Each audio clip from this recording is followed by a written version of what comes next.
ತಾಪದ ಅಂತಾರಾಷ್ಟ್ರೀಯ ಏಕಮಾನ ಕೆಲ್ವಿನ್. ತಾಪಮಾಪಕದಲ್ಲಿ ಯಾವುದನ್ನು ಅಳೆಯುತ್ತಾರೆ? ತಾಪವನ್ನು ಅಳೆಯುತ್ತಾರೆ.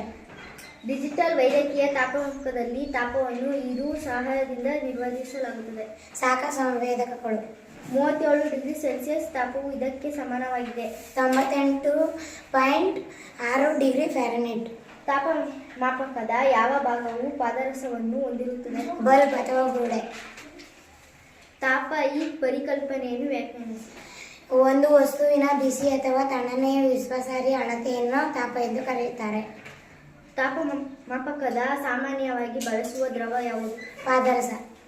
ಯಾವ ತಾಪಮಾಪಕ ತನ್ನ ಕ್ಯಾಪಿಟಲ್ 12 ನಲ್ಲಿ ಸಂಕುಚವನ್ನು ಹೊಂದಿದೆ? Clinical thermometer. ಅದಿತ ತನಗೆ 10 ಡಿಗ್ರಿ ಜ್ವರವಿದೆ ಎಂದು ಹೇಳುತ್ತಾನೆ. ಅದನ್ನು ಸೆಲ್ಸಿಯಸ್ ಮಾಪಕದಲ್ಲಿ ಅಥವಾ ಫ್ಯಾರನ್ಹೀಟ್ ಮಾಪನ. ಫ್ಯಾರನ್ಹೀಟ್ ಮಾಪಕ. ಯಾವ ತಾಪಮಾಪಕ ಪಾದರಸ ಹೊಂದಿರುವುದಿಲ್ಲ? Digital thermometer. ನೀರಿನ ಕುದಿಯುವ ಬಿಂದು?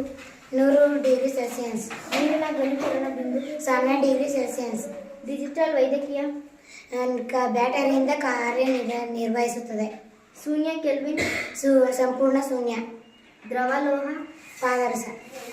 ರೀತಿಯ ತಾಪಮಾಪಕಗಳಿಗೆ ಅವುಗಳ ಹೆಸರನ್ನು ತಿಳಿಸಿ. ಥರ್ಮಾಮೀಟರ್ಗಳಲ್ಲಿ 2 ವಿಧಗಳಿವೆ. ಒಂದನೇದು ಪ್ರಯೋಗಾಲಯ ಥರ್ಮಾಮೀಟರ್, ಎರಡನೇದು ಕ್ಲಿನಿಕಲ್ ಥರ್ಮಾಮೀಟರ್. ದೇಹದ ತಾಪದ ಮೇಲೆ ಪ್ರಭಾವ ಬೀರುವ ಅಂಶಗಳು ಯಾವುವು? ದೇಹದ